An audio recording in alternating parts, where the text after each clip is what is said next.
श्री गणेशाय नमः, श्री सरस्वती नमः, श्री कृष्णाय नमः। देखिए, आज आपको श्रीमद् भागवत महापुराण के 10वें स्कंद का 6ठा अध्याय श्रवण कराता हूँ। आप प्रेम से मन लगाकर श्रवण कीजिए। छठिये में नंदराय जी सोच करत मन माही, मरी परी एक राक्षसी देखी मार्ग माही। श्री सुखदेव जी बोले कि हे राजा परीक्षित, नंदराय जी मार्ग में यह विचार करते हुए जा रहे थे कि वसुदेव का वचन तो मिथ्या हो ही नहीं सकता। उत्पात के भय से भगवान को स्मरण करने लगे कि हे जन प्रतिपालक, जो यह 2 बालक आपने दिए हैं तो इनकी रक्षा भी आपको करनी पड़ेगी। महाघोर रूप वाली बालघातिनी पुतना नाम राक्षसी कंस की पटाई हुई जितने ब्रज में पूर्व ग्रामादिक थे, सब में बालकों को मारती फिरती थी। यह बात सुनकर राजा परीक्षित के मन में शंका हुई तो श्री सुखदेव जी से पूछा कि यह पुतना नंद जी के मंदिर में गई व नहीं गई, और गई तो क्या किया। श्री सुखदेव जी बोले कि हे राजन, चिंता मत करो। जहाँ परमेश्वर का यश और यज्ञादिक कर्म नहीं होते वहीं राक्षसी जा सकती हैं और अपना पुरुषार्थ करती हैं, और जिन स्थानों में भगवान का स्मरण होता रहता है वहाँ राक्षस लोग क्या कर सकते हैं। और नंद जी के भवन में तो साक्षात अनंत भगवान विराजमान हैं, फिर वहाँ पूतना बिचारी क्या कर सकती हैं, आप ही मारी जाएगी। हे राजन, अनेक राक्षस गांव-गांव में बालकों को मारने के लिए फिरते थे, परंतु तो भी कंस के मन में धैर्य नहीं था और 8 पहर इसी सोच में व्याकुल था कि उसी अवसर पर पूतना नाम राक्षसी को बुलाकर अपना सब वृतांत कहा कि और किसी से तो हमारा कार्य पूरा न हुआ, परंतु मुझको विश्वास है कि तुमसे हमारा काम सिद्ध होगा। और बालक का तो मुझको थोड़ा ही खटका है, परंतु गोकुल में नंद के जो पुत्र हुआ उसका बड़ा भय है। तू गोकुल में जा और उसको किसी प्रकार मार के आ, मैं तुझको पूरा पारितोषिक दूंगा।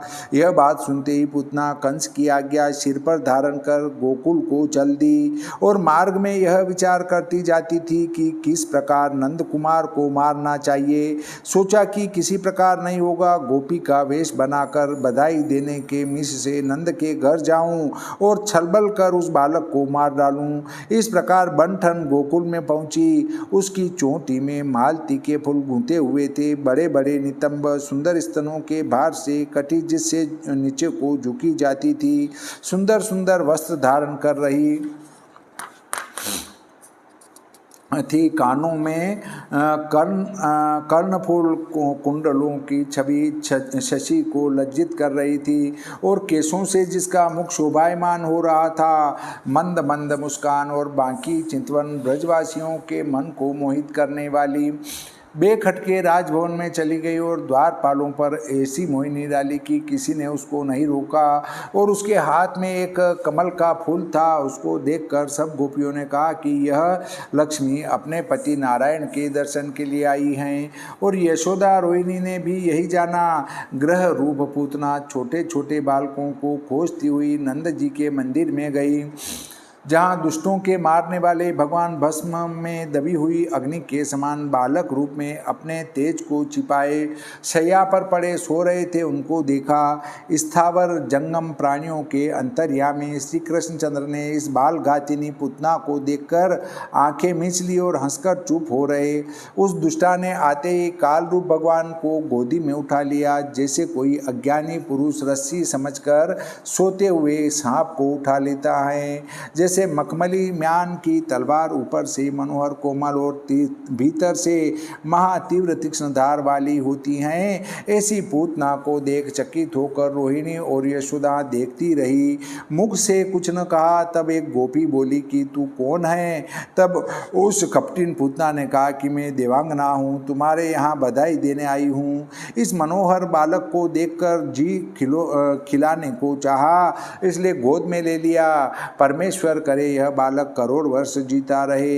ऐसी रीति प्रीति भरी बातचीत कर उस कपट रूप पूतना ने चुमकार के कृष्ण को गोद में ले लिया और भयानक विष लगा हुआ अपना स्तन पकड़ के मुख कमल में दे दिया। तब तो कुपित होकर कृष्णचंद्र ने दोनों हाथों से उसके स्तन पकड़कर प्राण सहित स्तन को औषधि समझकर पी गए। तब पूतना बोली, अरे लाल, छोड़ दे, प्राण चलने चाहते हैं, अतः बस रहने दे, मेरा अपराध क्षमा कर, मेरे शरीर में अत्यंत पीड़ा होती है। जब नेत्र फटने लगे तो पुकारा, अरे यशोदा, अपने लाल से मुझको छुड़ा, मैं मरी, यह तेरा बालक मनुष्य नहीं है, यह तेरी कोख में कोई महाबलवान देवता उत्पन्न हुआ है। यह कहती हाथ पांव पीटकर मर गई। पूतना के महागंभीर शब्द से पर्वतों सहित पृथ्वी कंपायमान हो गई, गृह तारागण सहित सब आकाश मंडल चलायमान हो गया, रसातल और दिशाओं में घोर शब्द पूरित हो गया। इंद्र के वज्रपात होने की शंका से मनुष्य पछाड़ खा खा कर पृथ्वी पर गिर गए। स्तनों की व्यथा से प्राण जिसके निकल गए और मरते समय अपना कपट रूप जिसने त्याग दिया, अर्थात राक्षसी रूप प्रकट कर लिया, जैसे मरने के समय वृत्रासुर कपट तज कर भूतल पर गिरा था, इसी प्रकार पूतना भी हाथ पांव पसार के पृथ्वी पर गिर गई। यहाँ एक शंका होती है, कंस की भेजी हुई पूतना मरते समय ऐसा गंभीर शब्द किया कि तीनों लोग कंपायमान हो गए। बड़ा आश्चर्य मालूम पड़ता है, हम लोगों ने तो कभी नहीं सुना कि राक्षसी के शब्द से तीनों लोग कांप उठे।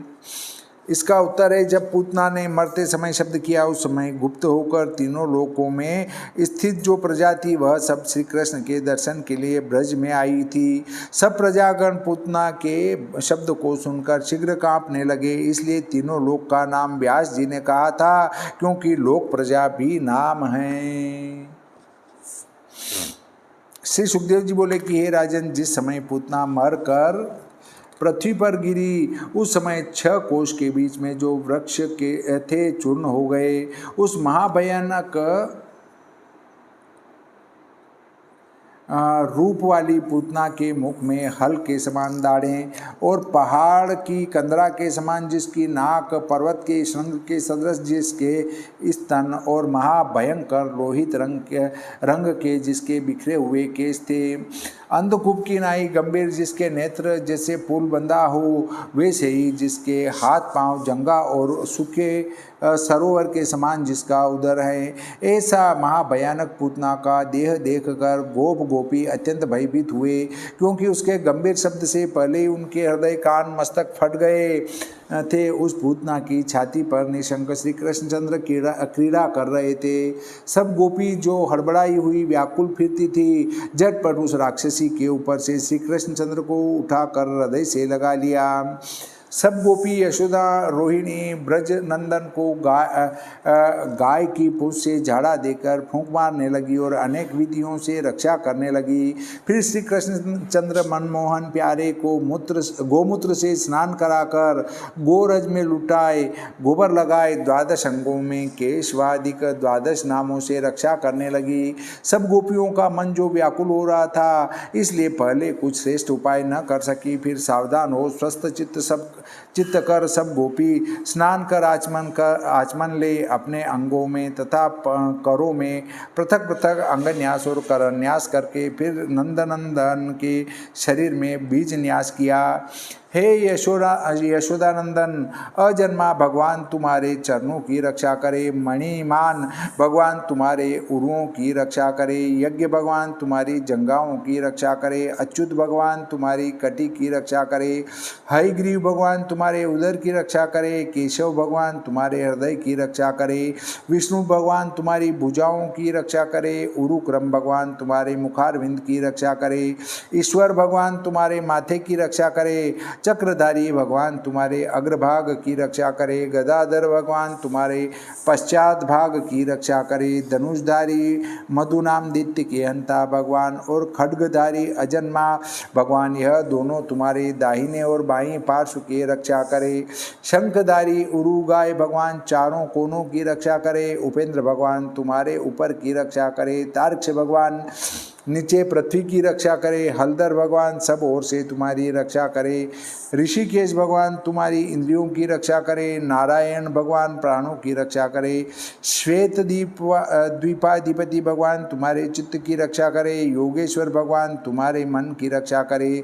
प्रश्निगर्भ भगवान तुम्हारी बुद्धि की रक्षा करे। परम भगवान तुम्हारी आत्मा की रक्षा करे। विहार के समय गोविंद भगवान तुम्हारी रक्षा करे। शयन के समय माधव भगवान तुम्हारी रक्षा करे। वैकुंठनाथ भगवान चलने फिरने के समय तुम्हारी रक्षा करे। लक्ष्मीपति भगवान बैठने के समय तुम्हारी रक्षा करे।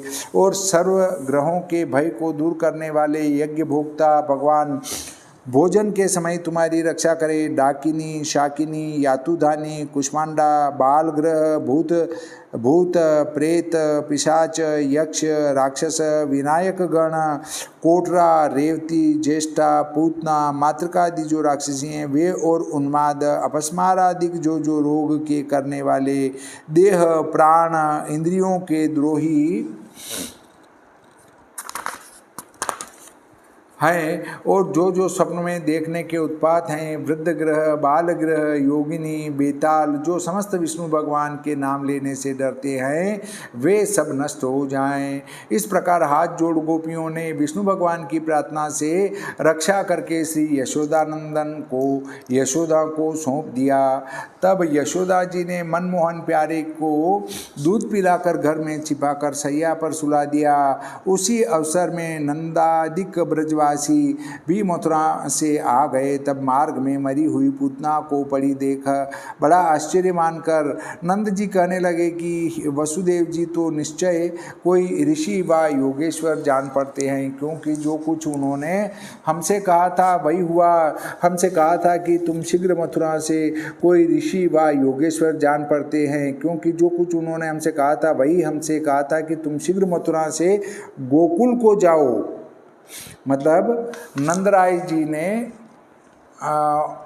जब संपर्क किया वसुदेव जी से, तो वसुदेव जी ने कहा कि तुम जल्दी से अपने गोकुल को चले जाओ, क्योंकि पूतना जो है छोटे बच्चों को मारने के लिए सभी गांवों में घूमती फिर रही हैं।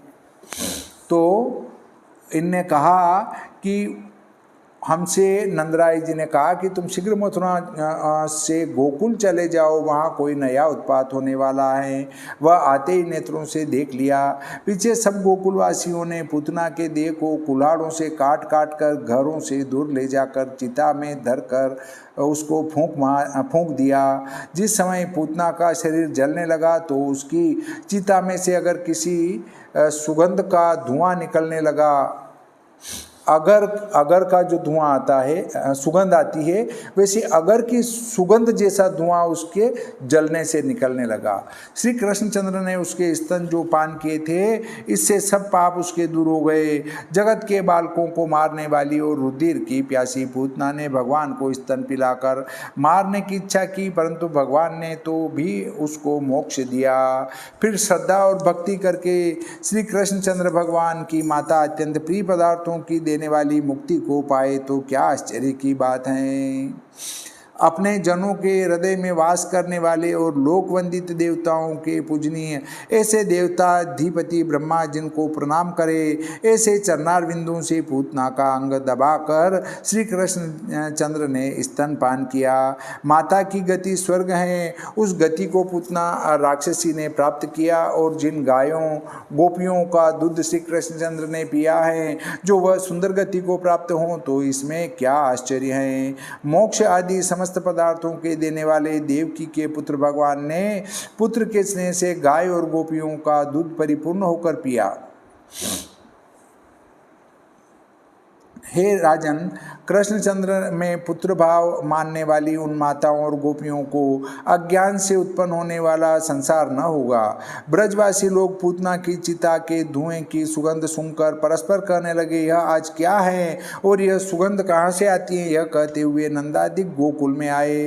तब ग्वाल बालों के मुख से पूतना का आना और उसका मरना और कुशलपूर्वक बालक का बचना सुनकर नंदादिक ब्रजवासी बड़ा आश्चर्य मानने लगे। इतनी कथा कह श्री सुखदेव जी बोले कि हे राजा परीक्षित, उदार बुद्धि नंद जी मथुरा से आकर पुत्र को गोद में लेकर परमानंद को प्राप्त हुए और बारंबार उसके सिर को सूंघ सूंघ मन ही मन में प्रसन्न होते थे और चुम चुम कर प्यार करते थे। श्री सुखदेव जी से राजा परीक्षित ने पूछा कि हे भगवान, यह पूर्व जन्म में पूतना कौन थी जिसको श्री कृष्णचंद्र महाराज ने ऐसी उत्तम गति दी? श्री सुखदेव जी बोले कि प्रथम जन्म में यह राजा बलि की कन्या थी और रत्नमाला इसका नाम था। वामन जी के स्वरूप को इसने देखा तो मन ही मन में यह कामना की कि जो ऐसा सुंदर सुख में पाऊँ तो हृदय पर रखकर स्तनपान कराऊं। श्री भगवान वासुदेव सर्व घट घट के वासी, उन्होंने उसके हृदय की गति जानकर कहा कि कृष्णावतार में तेरी कामना पूर्ण करूंगा।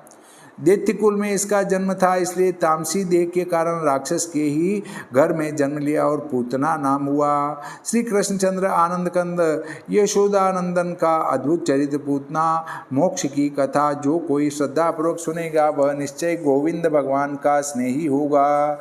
श्रीमद्भागवते महापुराणे दशम स्कंदे पूर्वार्धे भाषा टीकायां पूतना मोक्ष निरूपणम नाम षष्ठोऽध्यायः। श्री सरस्वती मैया की जय, श्री गणपति जी महाराज की जय, श्री कृष्णचंद्र भगवान की जय, श्री रामचंद्र भगवान की जय, बजरंग बली की जय।